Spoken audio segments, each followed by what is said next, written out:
Yeremia 38 ayat 1 sampai 28. Yeremia pasal 38 ayat 1 sampai 13. Yeremia dimasukkan ke dalam perigi. Ia tertolong oleh Ebed-Melek.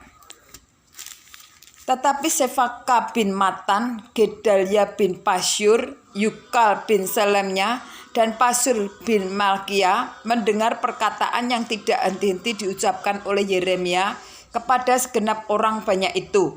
Beginilah firman Tuhan, siapa yang tinggal di kota ini akan mati karena pedang, karena kelaparan dan karena penyakit sampar. Tetapi yang siapa keluar dari sini mendapatkan orang Kasdim, ia akan tetap hidup. Nyawanya akan menjadi jarahan baginya dan ia tetap hidup.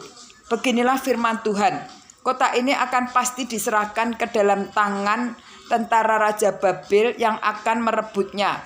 Maka berkatalah para pemuka itu kepada raja, baiklah orang ini dihukum mati.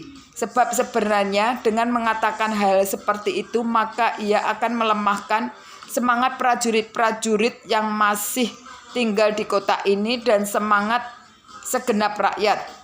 Sungguh orang ini tidak mengusahakan kesejahteraan untuk bangsa ini, melainkan kemalangan. Raja Sedekia menjawab, baiklah, ia ada dalam kuasamu, sebab raja tidak dapat berbuat apa-apa menentang kamu.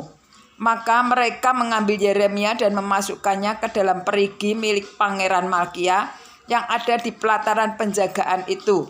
Mereka menurunkan Yeremia dengan tali. Di perigi itu tidak ada air, hanya lumpur, lalu terpelosoklah Yeremia ke dalam lumpur itu.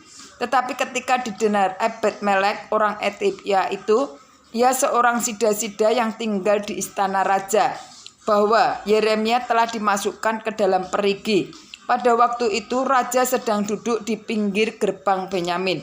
Maka keluarlah Ebed-Melek dari istana raja itu, lalu berkata kepada raja, ya tuanku raja, perbuatan orang-orang ini jahat dalam segala apa yang mereka lakukan terhadap Nabi Yeremia, yakni memasukkan dia ke dalam perigi.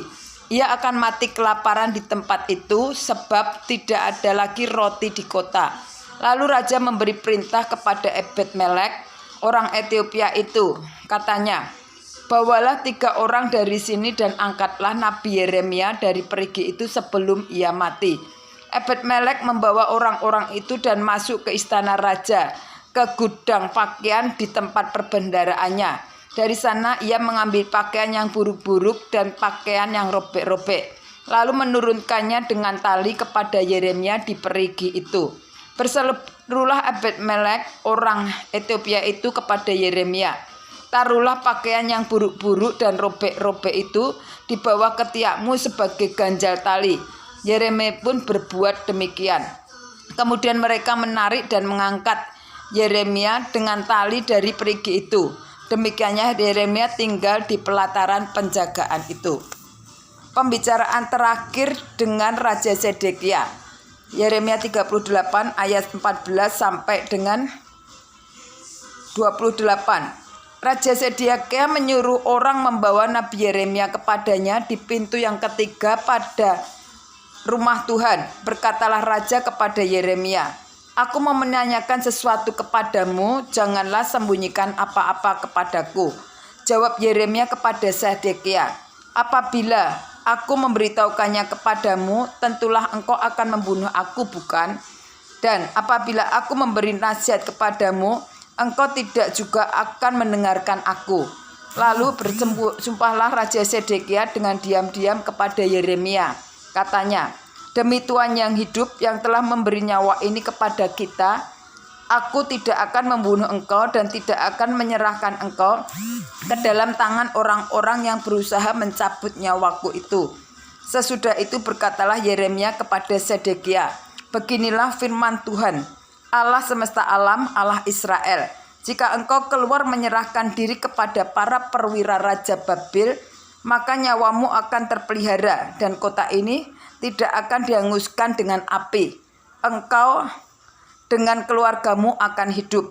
Tetapi jika engkau tidak menyerahkan diri kepada para perwira Raja Babel, maka kota ini akan diserahkan ke dalam tangan orang-orang Kasdim yang akan menghanguskannya dengan api, dan engkau sendiri tidak akan luput dari tangan mereka. Kemudian berkatalah Raja Sedekia kepada Yeremia, aku takut kepada orang-orang Yehuda yang menyeberang kepada orang Kasdim itu.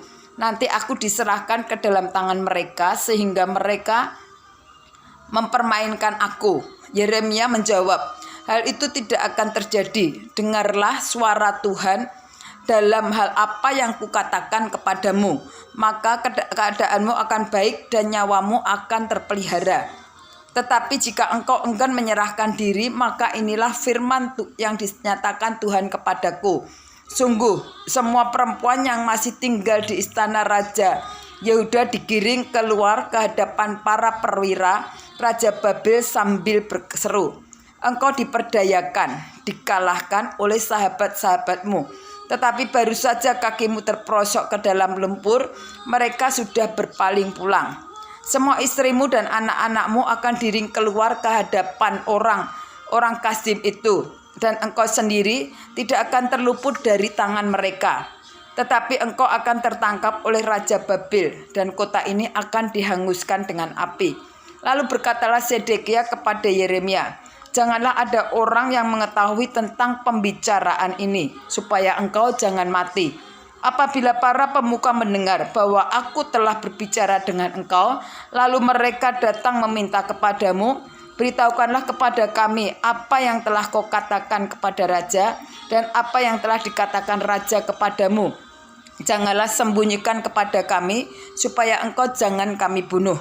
Maka barulah kau katakan kepada mereka, aku menyampaikan permohonanku ke hadapan raja, supaya aku jangan dikembalikannya ke rumah Yonatan untuk mati di sana. Memang semua pemuka itu datang bertanya kepada Yeremia, tetapi ia memberi jawab kepada mereka tepat seperti segala yang diperintahkan raja.